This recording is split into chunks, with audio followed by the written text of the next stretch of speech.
All righty. Good evening, ladies and gentlemen. Welcome to this week's edition of Roundabout Sports, presented by Interstate 70 Sports Media, where our passion is our profession. It is Wednesday, March 26, 2025. We are one day away from opening day, folks. I'm the Maestro, Jeremy Carp, and it is episode 126. And I'm excited because it is our yearly MLB season preview. Now, I want to get the little bit of schedule maintenance out of the way by saying you can find Roundabout Sports on Spotify, iTunes, iHeartRadio, Amazon Music, Pocket Cast, and anywhere else you stream. Be sure to follow Interstate 70 Sports Media on Facebook, X, and on our official YouTube channel.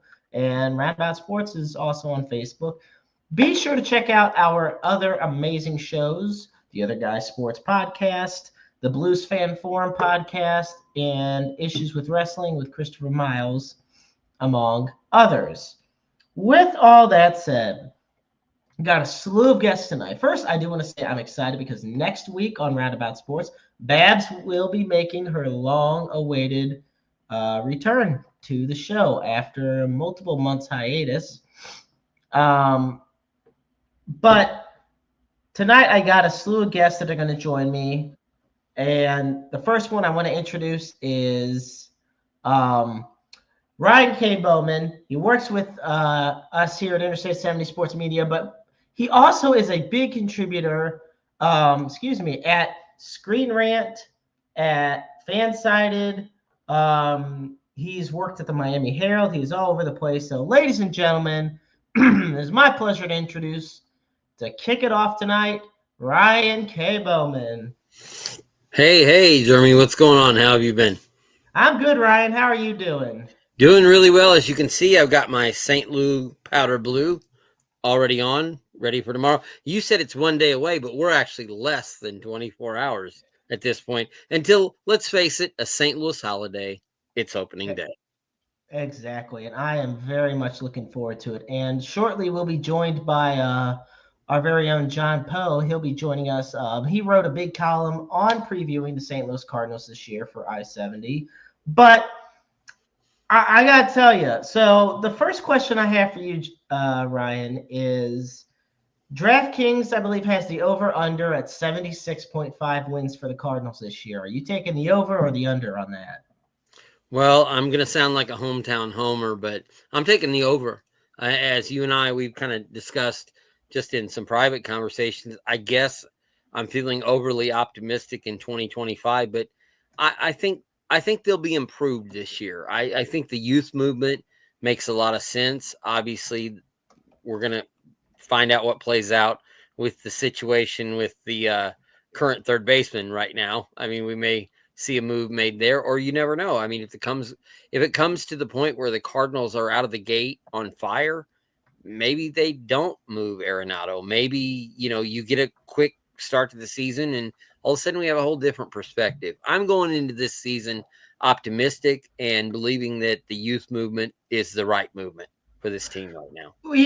And I'm looking it up here because one of the biggest storylines of this offseason for the Cardinals was them basically saying, we're going to field offers and listen to potentially trade away Arenado. Now, it turns out that Arenado is still on the team. He will be.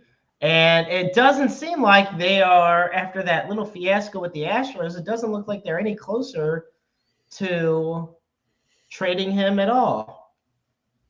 Yeah, I'd agree. I mean, I think it's at a point that unless, again, if you get into the point where it's May or June in the season and it's obvious that things are going nowhere, then you cash that chip in and you play for the future. You say, hey, let's get a couple decent prospects, maybe a AA guy, maybe a AAA guy that we can plug in at that point. But right now, I guess, again, opening day, what's the old expression? Hope springs eternal, and Yes. that's sort of a kind of the theme of opening day.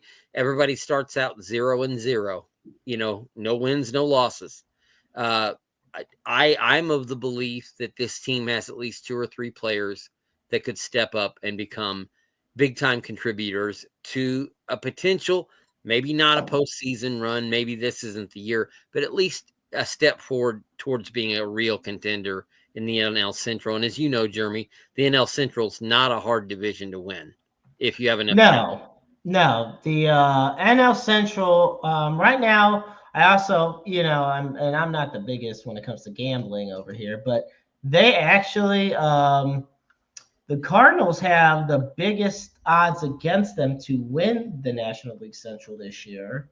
Whereas the Cubs are the overall favorites to win, followed by the Brewers, Reds, and then the Pirates are ahead of the Cardinals. Now that is that's kind of an amazing one for me to think about. Like that the Cardinals are at the point where they're considered the biggest underdog to potentially win the division this year. I find it odd that they're ranked behind the Pirates. I actually have kind of picked the Reds as another team that I think could be a little bit of a surprise. I like their roster. It's, I do really still feel like it's the Cubs division to win or lose. Milwaukee's always that weird wild card, and you just never know. They might win the division or they might finish third. They're kind of one of those kind of franchises. Unfortunately, the Cardinals have been that way over the last few years as well. But when I look at the Central, I think it's it could be anybody's ball game depending on what happens with Chicago. I do agree with the odds makers that it's definitely the Cubs division to win or lose this year. But if they falter, and there's again a key group of players that have to play very well for the Cardinals in 2025 for them to even be considered a contender. But if they do get over 80 wins, they get in that 83 to 85 to 87 range.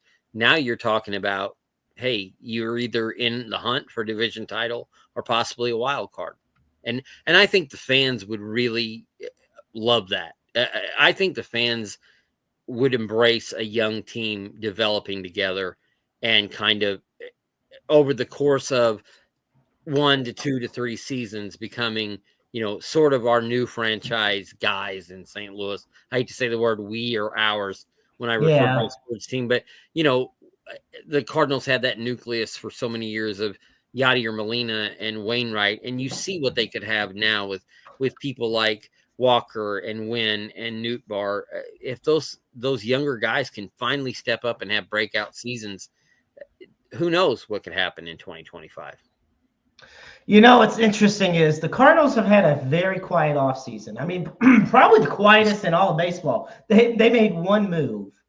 They signed reliever Phil Matone to a 1-year, $2 million contract. But they didn't trade anybody. They didn't do really anything that signifies a reset. And I'm going to try to bring John Poe on now. John Poe is one of our lead contributors here at Interstate 70 Sports Media. And he wrote a big piece regarding the Cardinals and where they're at. John, are you able to hear us? I am. John, how are you, buddy? Doing well. How are you guys? We're doing okay. Well, thank you. Thank you so much for joining us. So the one thing I was bringing up to Ryan is the prediction. The odds makers have the Cardinals at the over/under of 76-ish wins. Yeah. Do you have them with more than that or less than that? I can see that being about correct, but if they hit, I could see it being over that. I'd agree with that. I mean, you're going to have to get a lot of these young guys clicking on offense early, I think. If they falter early, it's going to be a long season. I agree. Well, and John, tell me what your biggest takeaway from this offseason was. I mean, we exited last season talk with the Cardinals talking about a hard reset. And what proceeds to happen is nothing. A whole lot of nothing happens. Why did nothing happen with this team? I think because the Cardinals really didn't know what their plan was. And then Leonardo blocking the trade to the Astros made things a bit complicated too. Yeah. And then other players didn't want to be traded. Yeah, nobody wanted to be traded at this point, and I also think if Leonardo were to do well during the season, then that would help his trade value out. Yes. So I'm going to ask this to Ryan first, and then John, I'll go to you afterwards. But Ryan, do you think if Arenado has he had one of his worst seasons last year of his career. Do you think if he has a big bounce back year that he has a much better shot, like that he is going to still be potentially traded away by the Cardinals?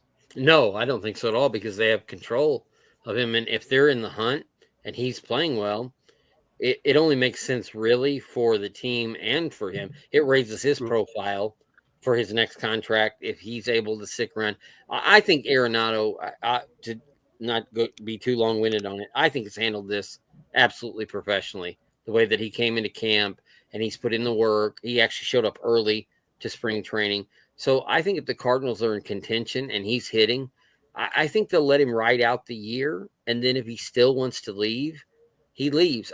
Again, I think that he's enough of a pro that he'll realize the situation and what to expect. If in July they're 2 or 3 games out of first, he's got to know that he's not going to be traded.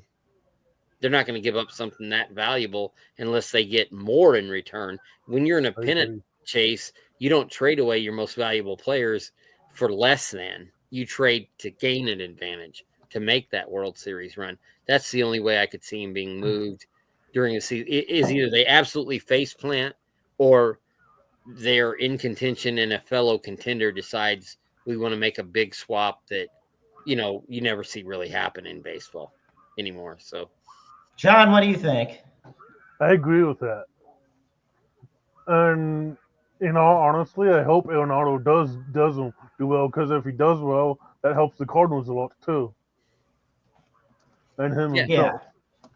I mean, that's and he's a good guy to like too. Yeah, it raises that. All tides raise every boat. If he's hitting well and the Cardinals are winning, it only makes him more valuable on the market in the future for not only for himself but for the team. So, I mean, this is a pivotal year for him and the Cardinals. I agree. Excuse me. Do you guys think this is my personal thing? The Cardinals they didn't have the sell-off people anticipated. Helsley, Arenado, Gray, Contreras are still there, and on top of that, they're all starters.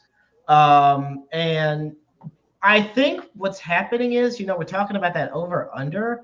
I think what's going to happen is a lot of people are going to underestimate the Cardinals because these veterans are solid in place. And now that they they lost Goldschmidt to the Yankees, but they moved Contreras to first base because he's become such a liability. Yeah, he had a great spring. But he's a liability behind the plate.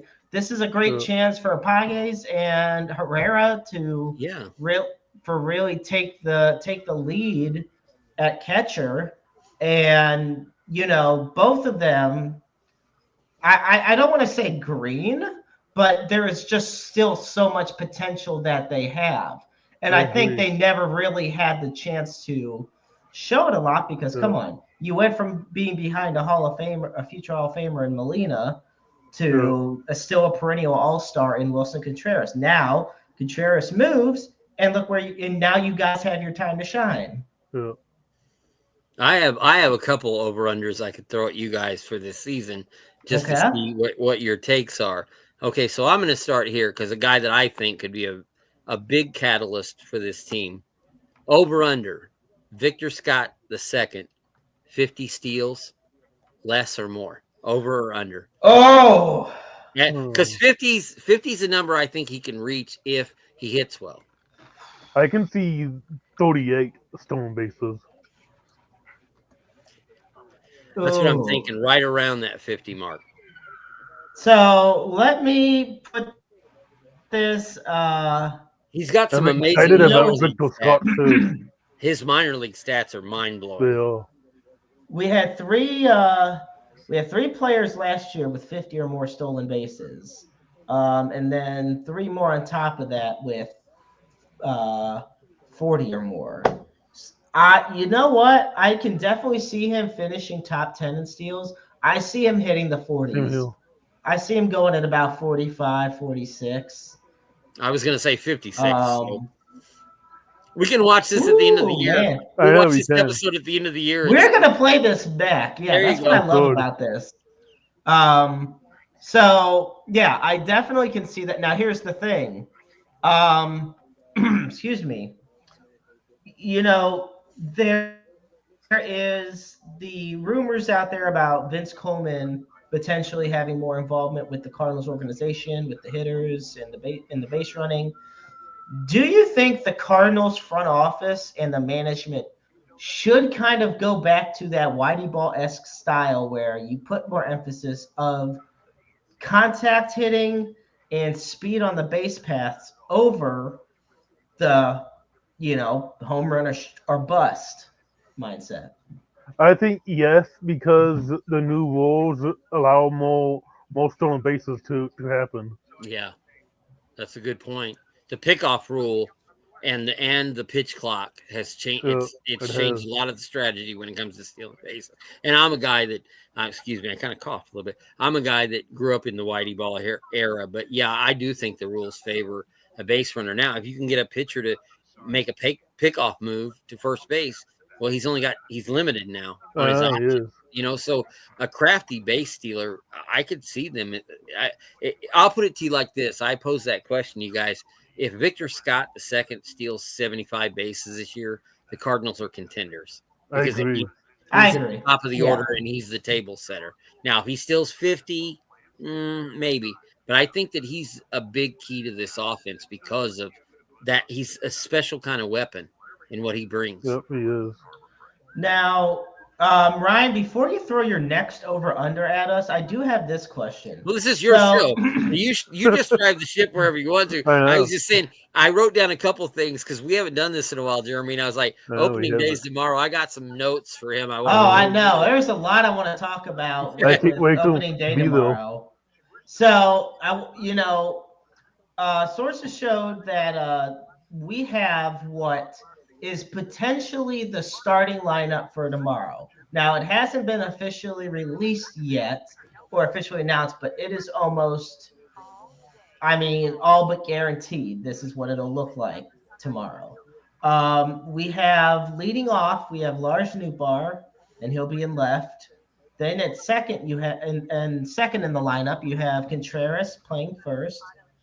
In the 3 spot, you have Brendan Donovan, and he'll play at second. Arenado, of course, will be at third base. Then here's something we'll talk about.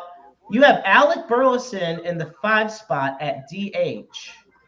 Then Ivan Herrera, Jordan Walker, Victor Scott, and then Mason Wynn. So Yep. my main thing is, and Eddie just commented here that he likes the lineup except for Donnie batting at the 3 spot. Yeah, I don't like Ryan, I'm going to ask you first. If that's the lineup that is going into tomorrow, what do you make of it? What would you like? What would you make different, if anything? I would bat because I guess he's the man of the hour tonight. But Victor Scott II, I would bat him in leadoff, and Mason Wynn second in the order because you got some pop. Mason Wynn's got a hot. He's got a. When he gets into one, he can. He's not ever going to hit 50 home runs in a season, but he's got some pop if you put him in the 2-hole. I don't like Donovan batting third, and I'd love to see Walker higher up in the order. But again, that leads me to another over/under question we can get to later. But it's a season where Nootbaar and Walker, those guys, they've got to hit. They've got a handful of guys on this team that have to show they can hit consistently at the big league level, or they either don't fit in the big leagues or they don't fit in St. Louis in a Cardinal uniform because they've been given enough opportunities now. This is a make or break year for a few guys, I believe. John, what do you think of that lineup? What would you make different? Keep the same? How's it look? I like it, except I think Donovan should probably bat on second.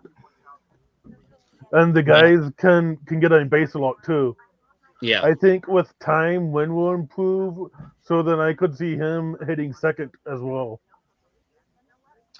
Excuse me. I have an interesting one that I made a few days ago, and I don't know. Maybe it's just me. I like the idea of Mason Wynn leading off. He's a I guy like that gets that on. too. He's a guy that gets on base a lot, and I think if you're gonna have guys like Contreras, Arenado, Donovan in that lineup, like in the top spots, you want contact hitters to kind of lead the way. Yeah. I agree. Now, Gorman, I have, and obviously this would depend on pitching matchups, righties, lefties, what the situation. I like the idea personally of alternating Gorman and Burleson as Same here. designated hitters. I like the idea because Gorman to me still has. This is one of those guys that I think has a make or break year. Is Nolan Gorman that he Yeah. has to really show something because there's a lot of young players that we've seen a lot of great things from this spring, and Gorman will get lost in the shuffle if he doesn't really stand out. Does he even have a position? Gorman. I mean, they tried him at second, maybe first, maybe third. He's almost a utility. He's almost a utility at this point. Yeah. I agree. And he's kind of, to me, he's what Brendan Donovan was 2 years ago. Yep, he is. Which isn't a bad thing. Like, it's just what you make the most of what you get. Yep. The thing of it is, Brendan Donovan made the most of it. He won a Silver Slugger. Yep. Now, lastly for the lineup, I mean, I got Walker in the 6th spot, then Herrera, then Victor Scott, and then, batting at the bottom, I got Lars Nootbaar. Now, here's the reason I got guys like Nootbaar and Victor Scott and Walker down low. They're fast. Now, you get these lower lineup guys on base, you rotate back to the top of the lineup, you got Wynn. Then you start getting to the more power hitting guys such as Contreras, Donovan, Arenado.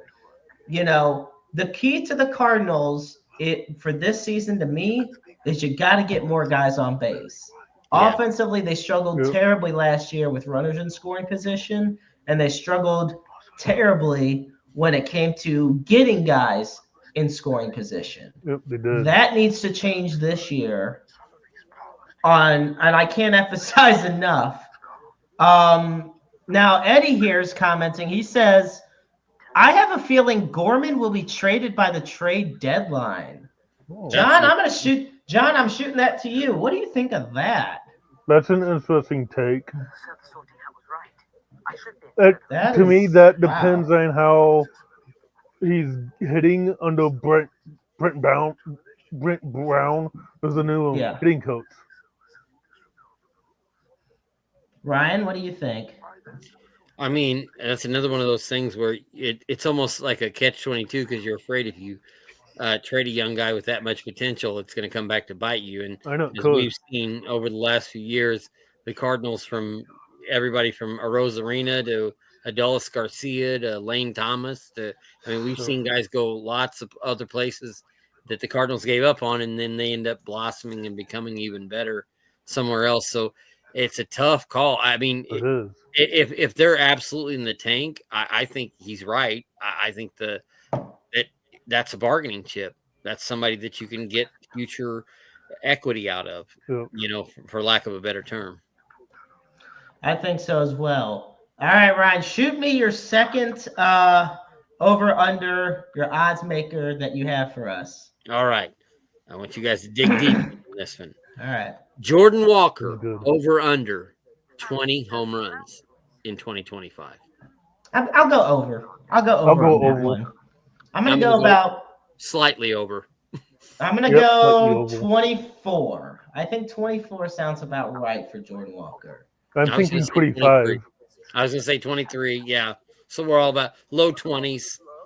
I think for him, I think the biggest thing for him this year was that he was really working on average. He's working to get his average up. He really, I think it sucks because, he has such talent, but he had one of the biggest drop-offs last year. And I think it was partially the management to blame, like the whole front office and everything, not knowing what to do with Jordan Walker.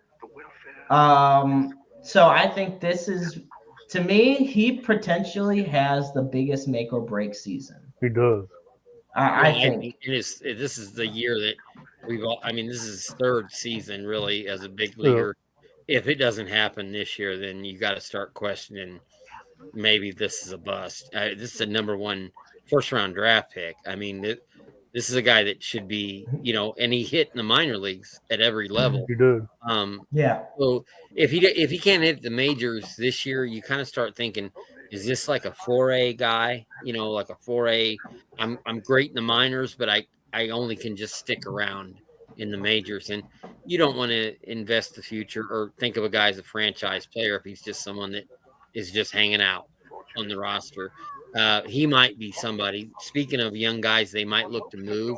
If it's absolutely in the tank, they may give up on him as well and let him go. That's why, as you guys said, this is a key year in his career. He's It got to is. prove that he is the guy, that prospect that everybody thought he was. I look at Jordan Walker, and he's great in the field, he's great on the base pass, he's great at the Yep, he plate, is. but the problem is he is not consistent. And and interestingly enough, in the Cardinals organization, lack of consistency is a huge problem. I agree. And so I really think I think he's going to really bounce back. I'm not expecting him to. I've never expected him to be the type of guy to hit 40, 50 home runs in a season. But I also I don't think we need him to be. If he hits 24 home runs, but somehow gets 90 plus RBIs, Yep. hits for a high 200, 290s. Yeah, 280, 290. Yeah. 280, 290. That should be just enough. Because I've said this before on multiple shows, and I'm going to say it again for this one. I mean, obviously the lineup arrangements speak differently, but I like to think that kind of that 1-2 thing of Mason Wynn and Jordan Walker, big piece of the Cardinals' future for I the agree. next, hopefully, decade. That's Mason Wynn and Jordan Walker are the franchise players you want to have. Yep. And sadly, right now the storyline is one looks like everything we thought he would be. The other one doesn't yet. I mean, 'cause I think we can all tell that Mason Wynn is going to be a star player for the Cardinals. Yes. We've seen the type of the ability he has in the field. He has a rocket for an arm. He's going to hit well. It's just his partner, his best friend, and we know it's been well documented. They came up together in the minors, and they're very close. And that was supposed to be the dynamic duo for this team for the next decade. Well, this is the year they got to prove it. And I mean, more Walker on that side of proving it. Sorry, John, go ahead. I'm sorry. I also hope at some point, probably maybe later this season, the Cardinals end up giving Mason Wynn a contract extension and taking page out of the Braves book. Well, we tried that with Paul DeYoung, and it didn't work out very well. that early extension. That can happen with pretty much anyone, though. But I feel like the ceiling's higher to me for Mason Wynn than it was Paul DeYoung. Like, because Mason Wynn, like I was gonna say, Paul DeYoung was great when it came to being at the. To me, the thing with Mason Wynn is his all-around talent. Like, he is a multi-tool player, and to me, he's one of the most important things to me. He's fun to watch. He is. Mason Wynn is arguably one of the most fun Cardinal players to watch right now. I agree. And he has leadership mentality. He's the kind of guy that could be the captain of this team. Even though the Cardinals don't put a C on anybody's chest, he's already shown a lot of leadership skills, even at a young age. He's a guy that I think is a franchise player. Well, and I love that you say that because he just turned 23 a few days ago. Yeah. Like, we're talking about a guy being a leader at 23 on a team that has veterans like Arenado and Wilson Contreras. And that's not saying they're not leaders. It's saying it's great that you have guys that are coming up and are already embracing this leadership mentality. Now, I want to say first, ladies and gentlemen, we have reached the halfway point of our show this evening. This is episode 126. I'm the Maestro Jeremy Karp alongside Ryan K. Boman and John Poe. We're here previewing the Cardinals 2025 season. And I wanted to ask this, and Ryan, I'm going to go to you because you were the first one to bring him up tonight. What has gotten people in your mind all hyped up and excited about Victor Scott?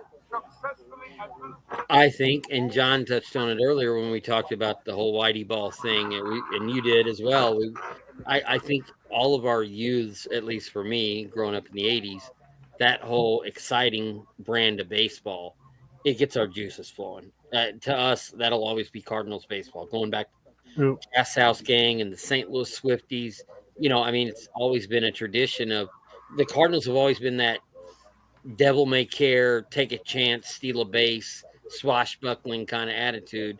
And I think Victor Scott, with just his speed, and obviously you can see the talent there. I think fans see flashes of the old days in him. It's kind of a nostalgia thing, seeing a kid like that.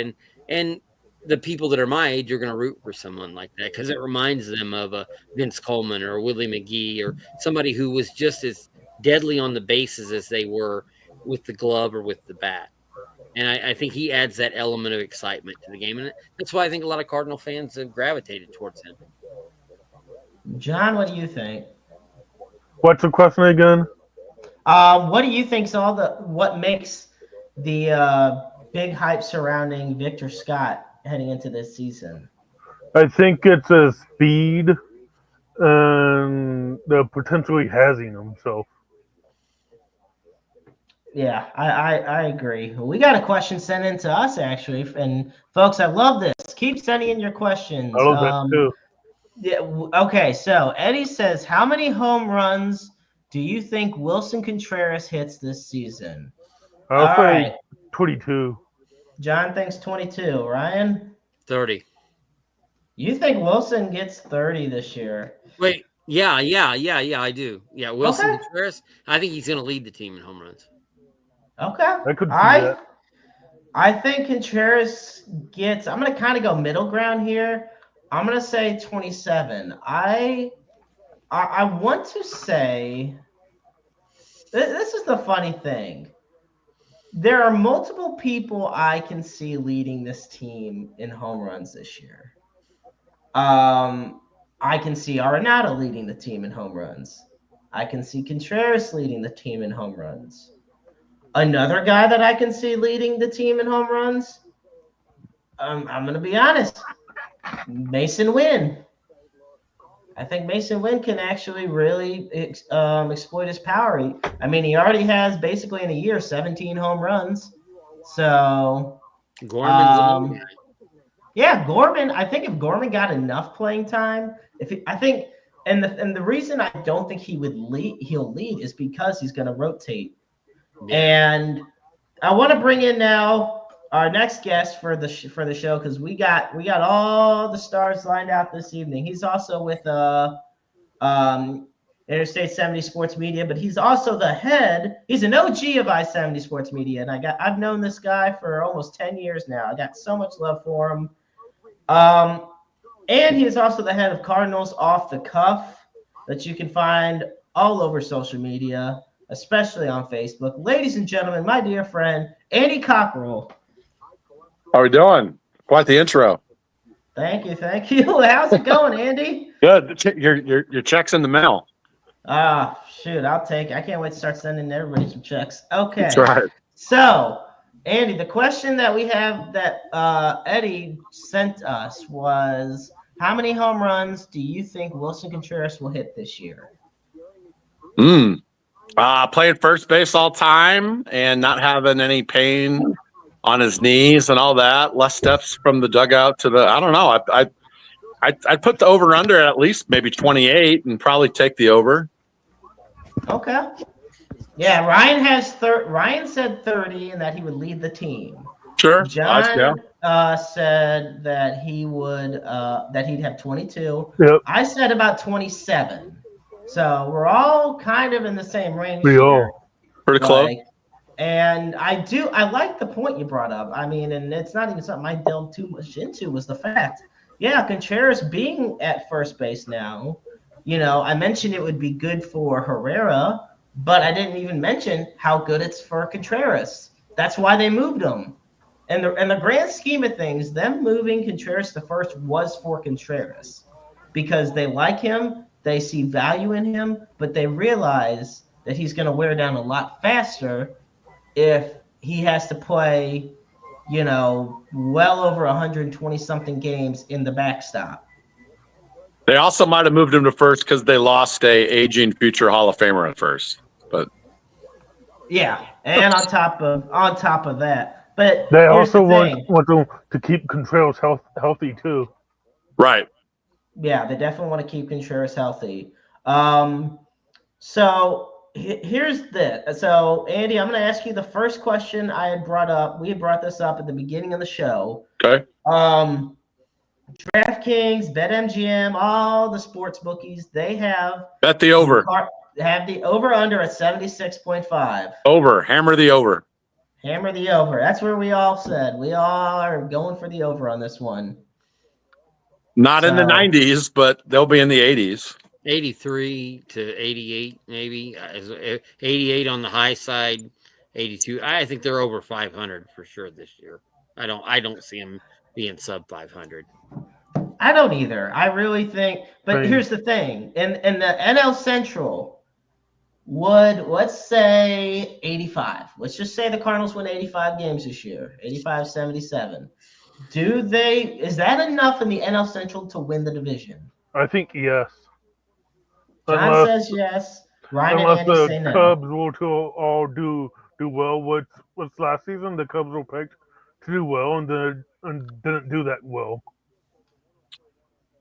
Okay, Andy? Yeah, well, with the new schedule, you don't play the Pirates 17 times and the Reds 17 times and all that. So you're playing everyone in baseball. It's a lot more balanced. And no, I don't think 85 gets it done unless something catastrophic happens to everyone else. But no, I don't think. I think you got to shoot for 90 if you really want to win the division. And then it may be a couple less or a couple more, but no, 85 probably isn't enough. Ryan? No, I absolutely agree with that. I mean, I think 88 wins to 90 wins is, and even then, if you're sneaking in at, let's say 87 wins, you're basically just cannon fodder for somebody like the Dodgers or the Braves. A powerhouse team. So, I mean, as much as I'd love to see the Cardinals make it, even sneaking into the playoffs with the division win of 87, 88 wins, you're still not going to make it through the clash of the Titans. It comes to postseason. So now, I'd love to win the division, but 85 wins doesn't. That brings up a question I've been wanting to ask all of you. So you talk about sneaking in and being potentially cannon fodder for the Dodgers, who we all know are the favorites and everything, and why wouldn't they be? But here's the thing. If the Cardinals sneak into the playoffs, doesn't matter how, say they somehow sneakily win the division by a game or two, or they sneak into the wild card, and they get absolutely blasted in the postseason, do you think that reflects I'm going to word this. Let's put it this way. Is that worse for the team in the long run than just not making the playoffs at all? Because I mean, it's kind of because think about it. Think about when Pujols and Molina run the past 2 seasons, the Cardinals teams that did make the playoffs. They didn't last long. Lost to the Dodgers in the wild card. And then they got swept by the Phillies in the wild card. I mean, they just did not show up. But what happened? Not really many changes to those teams because the management figured, well, from the looks of it, if we can make the playoffs with this team, there's not really much we have to do. So that's why I personally think sneaking in, like if you're not built to compete in the grand scheme of like doing something special, it'll hurt you more in the long run if you just find a way to sneak in only to get absolutely blasted out. Yeah, the Blues showed us that for about 20 years. You know, they would make Yeah. the playoffs every year and never have any chance of winning the cup. I think, to me, listen, if the Cardinals make the playoffs, I don't care who they're playing. I'm going to be screaming my damn head off through the whole thing. Yeah. You know, pulling for them no matter what to pull the Rocky Balboa Of course. upset and knock the Dodgers out. You know, of course, you know, anything. They're even as an underdog, I'm going to root for them. But at the same time, you know, you feel almost like you're defenseless when you fight it out for 162 games and you win your division. Then you're going against a team that's got $100 million more in payroll invested than you do. You know, it kind of sucks in baseball to be the guy that's just good enough to get invited to the dance, but he never gets to be the prom king, if you know what I mean. Ooh. Andy, what are your thoughts on that one? That's a good point right there. I think if the Cardinals make the playoffs, you probably need to turn off the PlayStation, first of all, because that's the only way it's happening. Second of all, there's no I'm bad. pretty good at MLB The Show, buddy. I can get the playoffs. Yeah, that's right. You can make a run. Second of all, the worst place to be is in the middle, and that's kind of where they found themselves lately. Yep, It's like if you're going to be bad, be real bad and get a top 5 pick, and if you're going to be great, then spend the money and go be great. You have to remember this is a transition year, and they're handing the keys over to a new general manager. They got some expiring contracts. They're supposedly giving runway to all the young pitchers. That's why, you know, they got the one guy, Mr. McGreevy, in Memphis, because they're not really doing that because they won't release some of the bad contracts, Michaelis. But no, if they made the playoffs and got smacked, you know what? They still made the playoffs. Yep. But I don't think I think for a long time that's been their goal is, hey, you get in and you never know. Like in a short series, you get hot, anything's possible. And like with like the reference to the Blues, hey, you get a hot goalie in the playoffs, anything's possible. We saw that a few years ago. But no, I don't. Yeah, this year too. Watch out. But I don't think you know, if they made it, it'd be great. A, I don't see it happening, and B, they got their eyes on 26 and 7. John, a winning season or contending this year is just a bonus. Playing meaningful games in September is a bonus. If they were to make the playoffs. Yeah.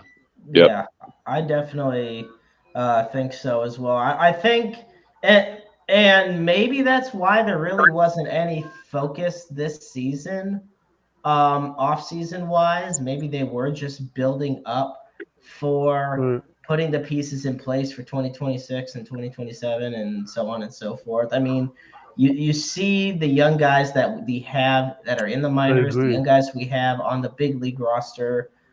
The Cardinals are set up well for the future. They are. I like Andy's point about getting rid of some bad contracts because it's something they need to do. But John, I'm going to ask you this first. I mean, you know, do you see the Cardinals coming back to prominence as like top contenders within these next few years? I think they do. If the new guys who are handling player development improve the farm system, and if guys are healthy. Yeah, I agree. Ryan? I like Bloom a lot too. Yeah, that as well. Ryan, what do you think? I wanted to circle back to what people said about the Michaelis contract and also Steven Mott's. That's been kind of proven. Oh, he's not a starter at the major league level either, and now I guess he's been relegated to the bullpen. I remember when Matz was once compared to Clayton and Coastal. Yeah. Yeah, and I mean and honestly, the starting rotation is where I see like this was the year that we were supposed to see some of the guys like Tink Hintz and some of the other prospects really have a shot. But there's such a log jam because there's so many heavy contracts. I think Andy brought that up earlier. There's just so many guys they're paying to basically be mediocre right now, and paying good money to be mediocre. Right. Hence Andy? also has problems staying healthy too. Yeah. Yeah. That's what he needs to work on doing.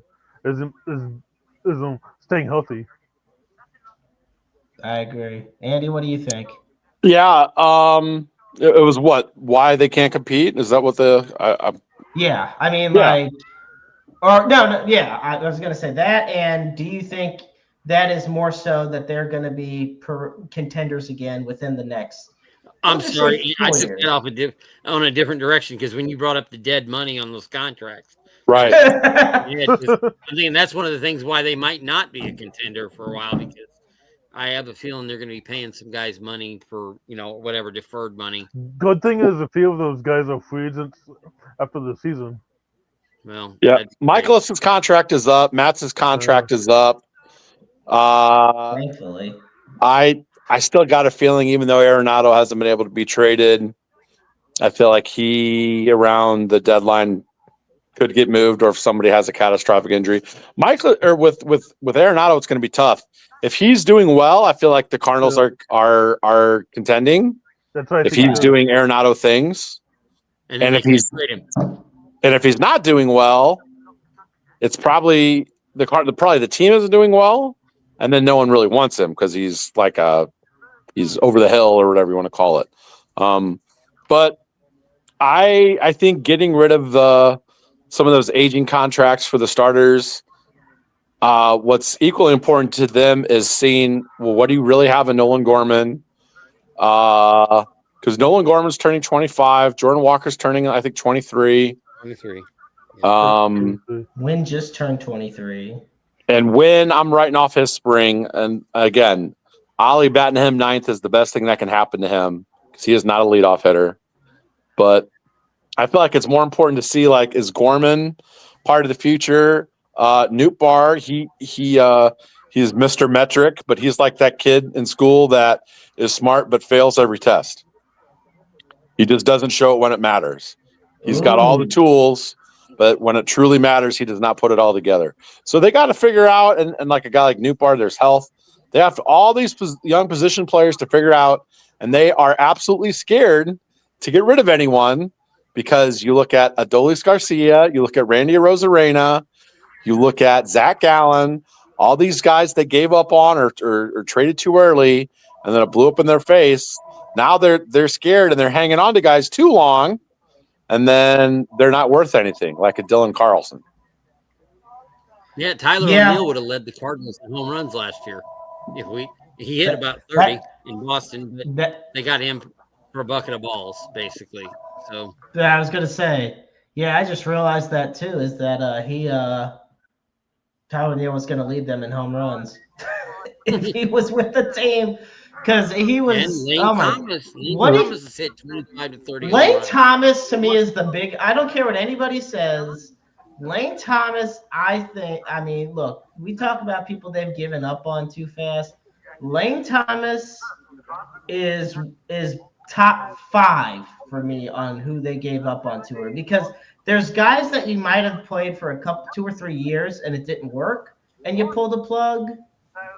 And I get that. I can get that. After 3 years, if it doesn't work, you pull the plug. Okay, it happens. And then they may bounce back somewhere else. Happens in every sport. It does. Lane Thomas never got a shot. He never got a fair crack at the big league roster with the Cardinals. They were in love with Bader. Yeah. Thomas is also having COVID. Yeah, and Bader, like to Andy's point, Bader was the popular guy. He was having a hot streak, and Lane Thomas was just relegated. And what's funny is, I mean, you look at him last year overall. I mean, he had, I believe, he had 15 home runs, 63 RBIs, and he batted .237, which is depressingly better than some of the Cardinals' mainstay starters. Blake Thomas had a nice little run in the playoffs too. But all those guys we mentioned, they all did one, except for really Thomas. They all did one kind of bad thing, and then they were banished from the Cardinals, right? If you remember, Adolis Garcia falling down in a big tight game in September, coming around third. After that, they kind of wrote him off. They never wanted to call up a Rosarena. Then he had where he's filming everybody in the clubhouse, Mike Schultz speech. Yep, he did. It's like all these guys, they had such a short leash, and they either didn't give him a shot or they did something that kind of made him mad, and they moved on from him. But Tommy Pham is another example of that. He was a guy that put up some decent numbers in St. Louis, and they didn't realize that deal with his vision and all that stuff. It almost seems like in the last 10 to 15 years, the Cardinals have completely flipped. They used to make really smart deals around the deadline, and now they make stupid ones. And maybe it's a product of Jocketty being there before and Mozeliak maybe not making the same types of decisions. I don't know. Mo's made some good trades, but some of the guys they've given up on before they've ever even reached their primes, it's befuddling. When you see a Tyler O'Neill go hit 29 or 30 home runs, whatever it was in Boston, and you think, what? We could have used 30 home runs last year in St. Louis. They didn't like those arena guy would look really good, playing the last few. I know he's fading out now. Or Adolis Garcia, who's a primetime player now for a really great franchise. Those are the guys you keep instead of Dylan Carlson and Harrison Bader. It just seems like the evaluation is way off. Somewhere along the line, the Cardinals started to ignore player development, which is a big reason why they got in this mess. Bingo. They left their roots is how I like to look at it. Yeah. Player development, building through the farm system is, and it's weird saying the Cardinal way because I feel like it's beating a dead horse, but that is the Cardinal way, building up and developing talent, because that is where it started in the St. Louis organization. And at some point, you're right. I guess maybe Mozeliak saw other teams trying to hit big free agent sweepstakes. So he's like, okay, well, let's, instead of develop guys, try to sign big guys out of the free agent market. But the problem is they just don't pan out. And to me, you don't always need the big guy too. Right. But here's my biggest thing. Now we're gonna talk now. John Mozeliak, yes, was there when they won the 2011 World Series, which is still to date the last World Series the Cardinals have won. Yeah. To me, I don't think that's what he's going to be remembered for most. To me, what I think, John Mozeliak, and John, I'm going to ask you this first. When it comes to John Mozeliak, I think one of the things he'll be most remembered for is wasting a lot of the talent he had on his teams. Because you had two future Hall of Famers in Paul Goldschmidt and Nolan Arenado at the same time for 3 seasons, and you had 0 playoff wins to show for it. Now, John, what do you think on that? I think he will be remembered for not doing that part. A lot of it is because he sort of added pitching, and he didn't. Yeah, I agree. Andy, what do you think Mozeliak's how he'll be remembered? He'd be remembered a little better if Arenado and Goldschmidt would have hit in the playoffs. You know what? That's not on him. I think you got to look at the whole body of work, and I feel like it's too easy to look back at the last few years. Okay. But the whole way that the Schilt thing was handled was messed up, and I don't know if that's Mozeliak or higher up. Again, when he traded for Arenado and when he traded for Goldschmidt, those were amazing trades, but ultimately they didn't get the job done enough. And again, when he took over, the cupboard was loaded. And again, I mean, some bad luck here and there, but that team in with Pujols and Wainwright and Molina the last year, that team was great. And they're like one Ryan Helsley blister in the ninth inning from going up on that first game, and then it just was like everything got going the wrong direction. So I don't know. I feel like a lot of bad luck and some bad circumstance, but I'm not a Mo hater. He's not Mozo the Bozo with me, but you know, that's fine. No, I get it. I think his message got stale. I think so too. I like Which that. happens at times. Yeah. Ryan, what do you think?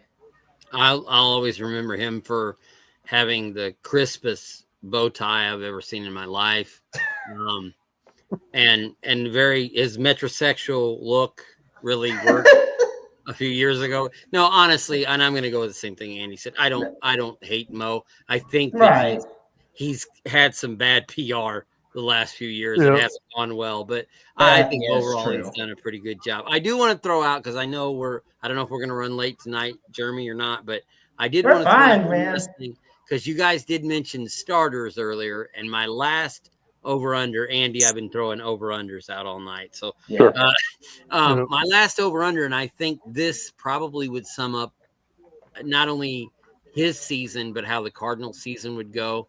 So my last over-under is wins for Sonny Gray this year, over-under 12. Under, and I got an even bolder statement than that. I feel like Sonny Gray's hurt, and they just haven't came out with it yet.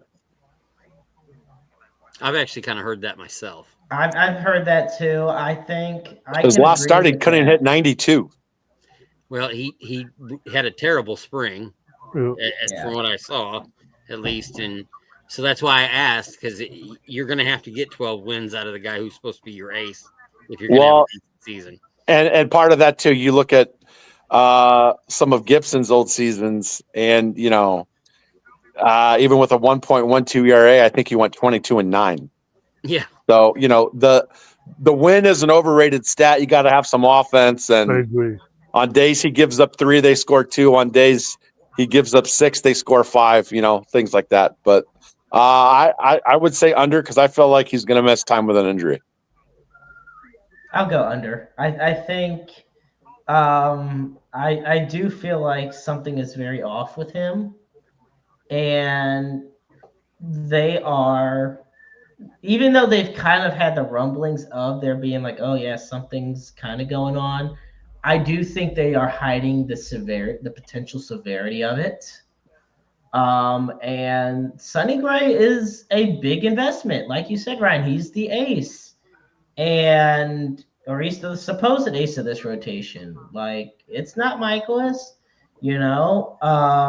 There's nobody else that they have that big role for when it comes to being the ace of the rotation right now than Sonny Gray. And if he's hurt in a really bad way, I mean, it's going to be a really terrible way to start off this season. I agree. If he misses significant time, it's going to be a long, or if he's, like Andy said, ineffective, and, you know, he's sporting one of those 5.5 ERAs come July, it's going to be a long year. Again, it would be. A lot of things have to click for this team for it to be a positive year. Well, look at our rotation. You got Gray, you got Eric Fetty, you got Michaelis, Palante, and then Liberatore. Those are, I mean, look, Sonny Gray has to be the leader, like the ace of that rotation. I like Fetty. I like Fetty, but like right now, I think there's always that one guy in every rotation that you know has to be the main guy that you expect every time he steps out on that mound to get the wins that you need. Fetty is going to be the one that eventually will probably be that way, him or Liberatore. But right now, it's got to be a lot on Sonny Gray. And Andy's right. I agree with Andy wholeheartedly on the whole thing regarding the offense. I think last year the Cardinals, this comes back to my old school style, what I mentioned earlier. The Cardinals had a terrible time with runners in scoring position. They did. And they had a terrible time getting runners in scoring position. That's why, like Andy said, you could throw an absolute gem, allow 2 runs. Oh, okay, only 2 runs. Well, damn, too bad the Cardinals can't score 1. And then somehow they'll, out of nowhere, score 15 runs in a game and then score 3 over the next 2. Like, it's the Cardinals offense has been very weird over the past couple seasons. And it is definitely something that needs to change. But I am taking, to sum it all up, I'm taking the under. I don't think Sonny Gray reaches 12 wins this year, especially if he's injured. If Sonny Gray has an ERA of over 5 or around 5 in August, they'll find something wrong with him and they'll shut him down. Yeah, There would be something wrong with him. Sonny Gray, before he came to St. Louis, he finished second in the Cy Young for Minnesota. Led the league in ERA, I believe, that year. Yeah, so I mean, he's a pitcher that's really found himself. But he even talked his last start. He gave up I think it was Jeremy Pena. Jeremy Pena took him deep, hit a double, was getting hit, and they had to pull him out of the second. But he just I just heard him talk about it. He said he learned something from that because then he came back out, and I think he retired 8 of 9. But I think he's learning how to pitch differently because there's something wrong with him. He's having to adapt. Did he recently say he's had the flu? Yeah, the whole clubhouse has been a little sick, but yeah, that was something being reported, but I think there's something more to that. Also, Eric Fetty is not a Cardinal by August 1st. Ooh, wait, say that one more time. Eric Fetty is not a Cardinal by August 1st. He's really? in the his contract's up, and he is not part of the future.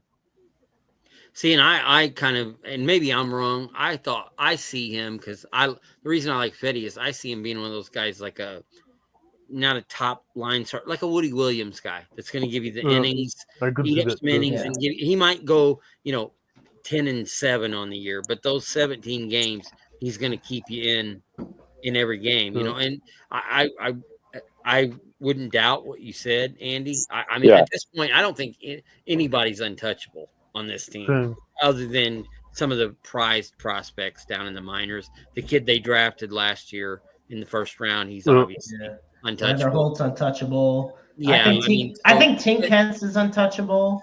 Yeah, I don't see him trading Tink either. But yeah, I mean, at this point, if August they're 15 games out of first place, I say open the cupboard and just start throwing out all the spare parts. Well, that's why they traded Edman, was because Fetty was under such a team, like a nice team contract, and he had this.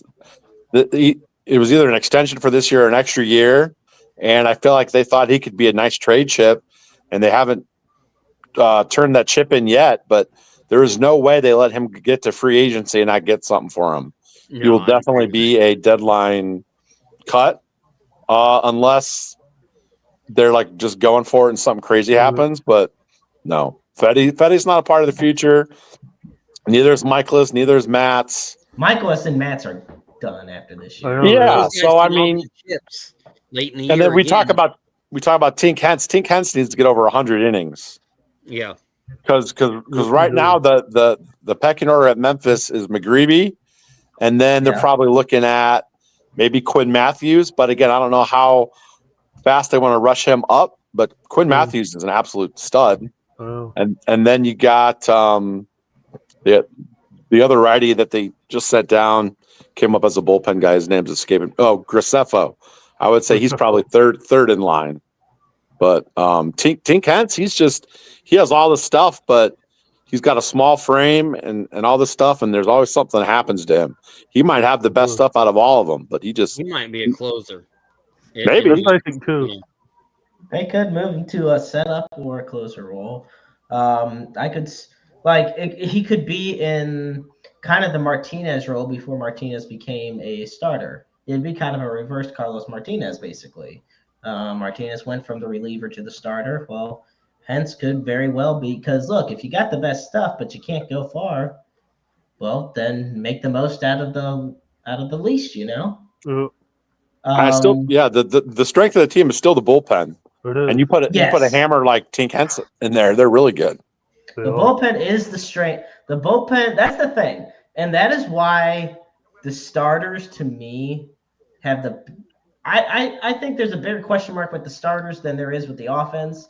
Because I agree. with the starters, or I'm sorry, with like the starting rotation, you know how great of a bullpen you have. But you can't just keep feeding them out there. You got to get guys. And the reason they got Gibson and Lynn last year, and neither of them obviously are on the team anymore, but the only reason you had them was because they ate innings.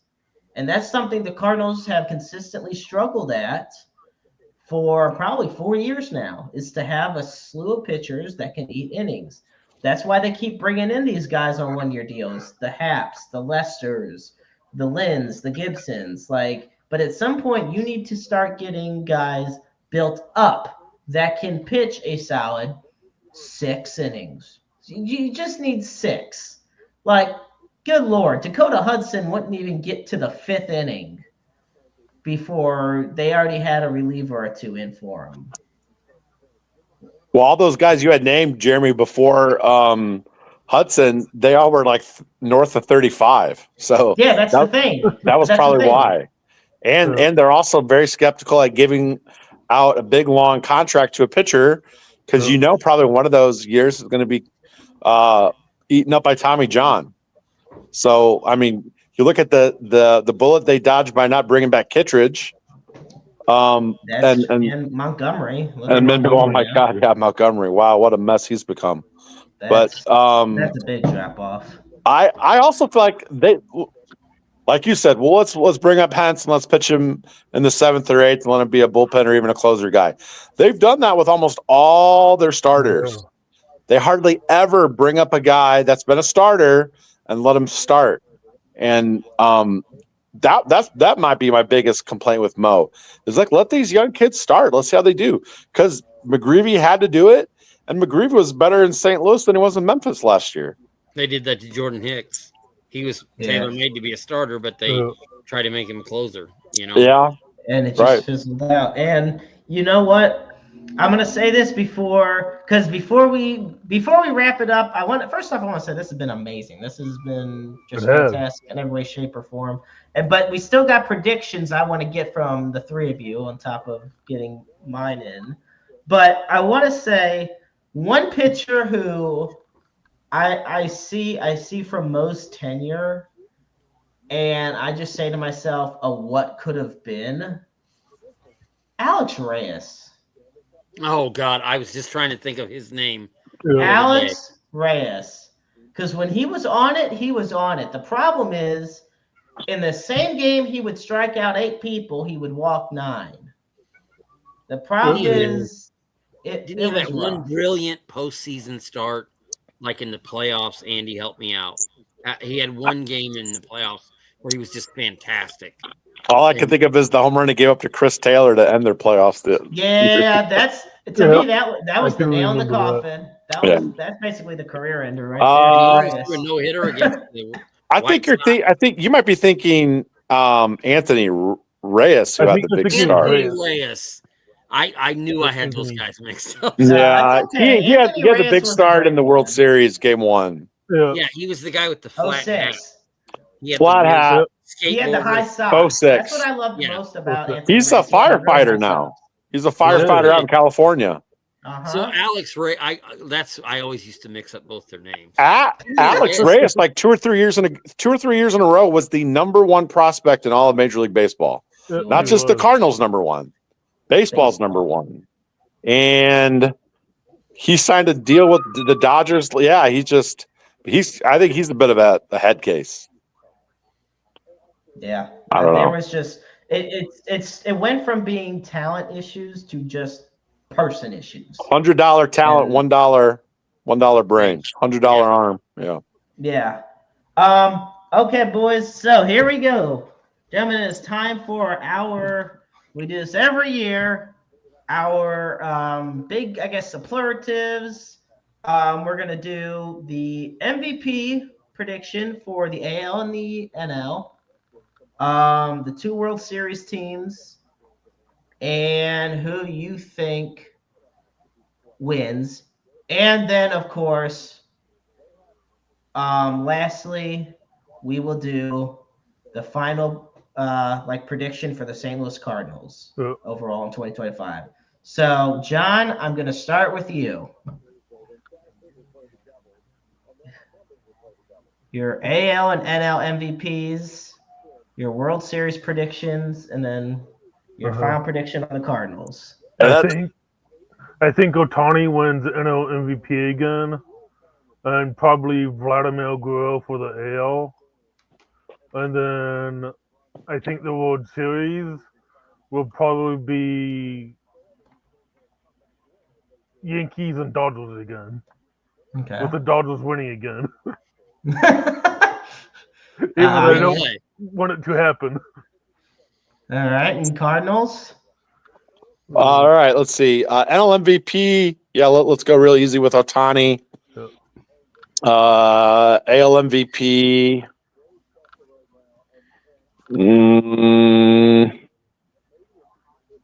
I'll go Bobby Witt Jr. just because I don't know, but I feel like he's such a great ball player.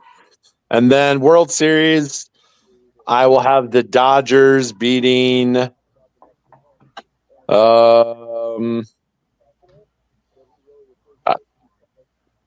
don't know. Dodgers beating someone in the American League. Let's go with Dodgers. Dodgers beating. I don't think it's going to be the Yankees.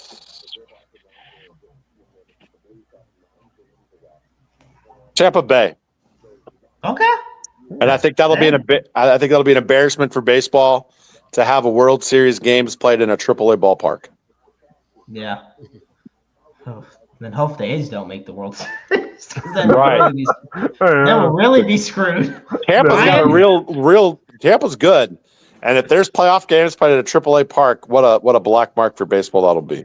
But, I have been in that stadium, and it is really, I mean, it makes the Rams playing in the Dome look like a real intimate setting. That way. Ryan, who you got, buddy? NL MVP, I guess it's a clean sweep. I'll go with Ohtani again. I know that you can't hardly bet against the guy. And AL MVP, I'm going to take my favorite young player in baseball, Julio Rodriguez from the Seattle Mariners. I think he could be poised for a big year. My two World Series teams are the Dodgers and the Orioles, with the Dodgers beating the Orioles. Ooh, all right. Well, I guess it's my turn before we do the Cardinals predictions. So, for my NL MVP, I got to do it's going to be the clean sweep. It's Ohtani. I just don't think there's a better player in baseball right now on a consistent basis than him. And he's a double threat. and he's a dual threat. I do think for the AL MVP, I'm going Bobby Witt Jr. He absolutely shined last year with the Royals. Last year was his breakout season.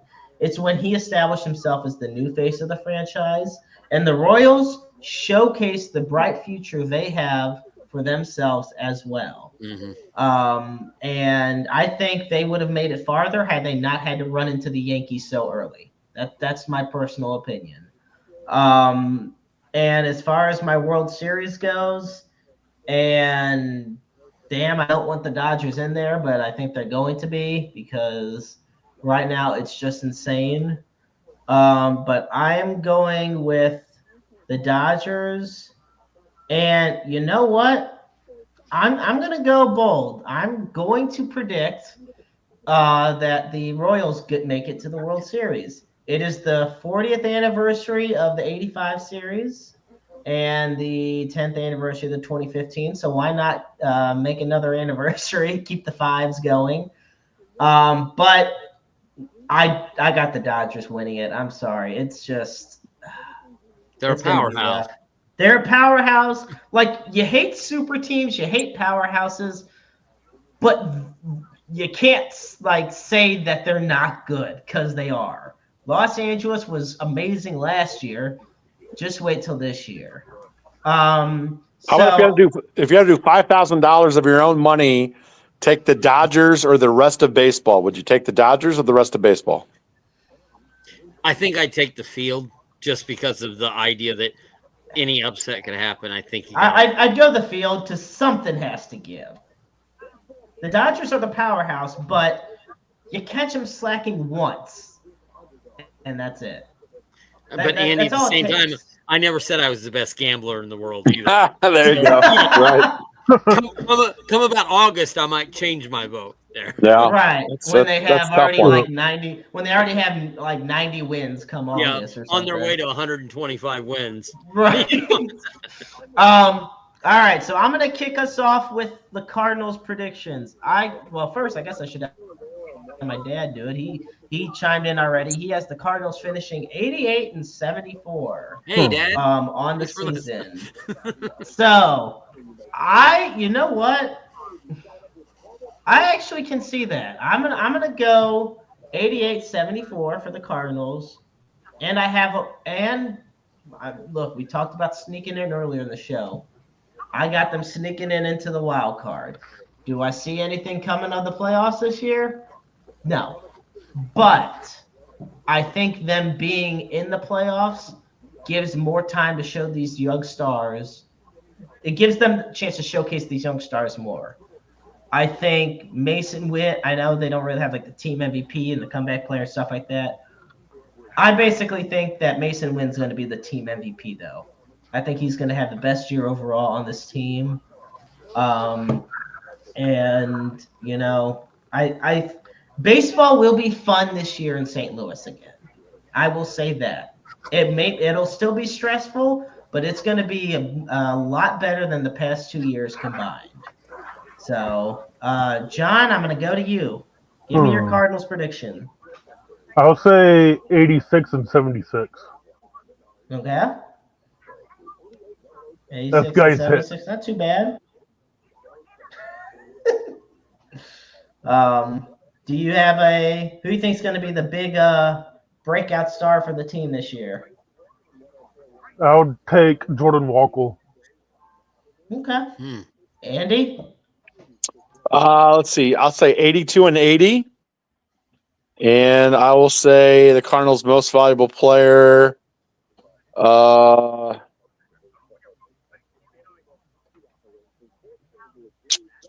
Matthew Liberatore. Ooh, that's a good one. Love that take. That's a good take, right? That's a hot take. That's a good take. It is. That's hot. That's off the cuff. That is. Ryan? I'm going to go with 83 wins, and which I think will be about third in the division. No playoffs. And my pick for MVP is Contreras. Okay. I like it. Guys, we are on the cusp of opening day.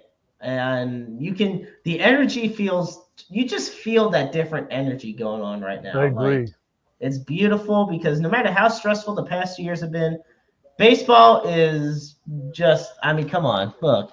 Like I said, I got the vintage base bag. And for anybody wondering how vintage it is, Kmart is on the back of it. Oh, I thought that was one of those soft seat cushions. It is a seat cushion. I'm sorry. Is it? Yeah. I remember. So wait. So you were at the field. Were you at the Tommy Hare game and you didn't throw it out? I was able to keep it just in time. I was the one person that did not throw it. They had them and they never had it. That's the Tommy Hare Grand Slam game, right? Yep. Yeah. When I was a kid, on seat cushion night, and everybody just threw them out, and they never had one since. So, gentlemen, I cannot stress enough how thankful I am to have each and every one of you on this evening. John, Andy, Ryan, it has been so much fun. Like, this has been great. And now with baseball season on the verge of full swing, I know we're going to be doing this a lot more. So, folks, you can catch Andy Cockerill with Cardinals Off the Cuff all over social media, especially on Facebook. You can catch John Poe's work with Interstate 70 Sports Media. You can catch Ryan K. Boman's work with Interstate 70 Sports Media. You can catch Andy's stuff with Interstate 70 Sports Media, too. We're all one big happy family around here. But you can also catch Ryan's stuff with Screen Rant and everywhere else as well. He's all over the place, folks, I tell you. So we are going to wrap up the show this week. As always, as we always do, we start by putting up the NAMI helpline. The number is 1-800-950-NAMI. That is 1-800-950-NAMI. The National Alliance on Mental Illness is the nation's largest grassroots mental health organization dedicated to building better lives for those who struggle with mental illness, as well as those their families. And of course, we put up the Suicide and Crisis Lifeline. And for that, you dial 988. The line is open 24/7, 365, 366 on leap years. Understand that you're never alone in this world. There is always somebody out there who loves you, who cares about you, who wants nothing but the best for you and in your life. We all go through different struggles and trials and tribulations on a daily basis, and they are all valid. Your struggles, everything, you matter. That is the biggest thing. And we all struggle, but that doesn't mean that you have to face your struggles alone. You were just a phone call, a text message, an email, an appointment away from getting what can be that life-saving moment for you. And you could also be the listening ears and watchful eyes for somebody in need as well. I want to definitely thank John Poe, Andy Cockerill, and Ryan K. Boman for being on this week. I want to thank all of you who tune in each and every week. And I look forward to next week when Babs joins me back here co-hosting the show. I'm very excited for that. And until then, folks, this is the Maestro Jeremy Karp. Just want to let you know that life is a book full of empty pages just waiting to be written in. Make your lives worth reading. Good night, everybody, and we'll see you next week.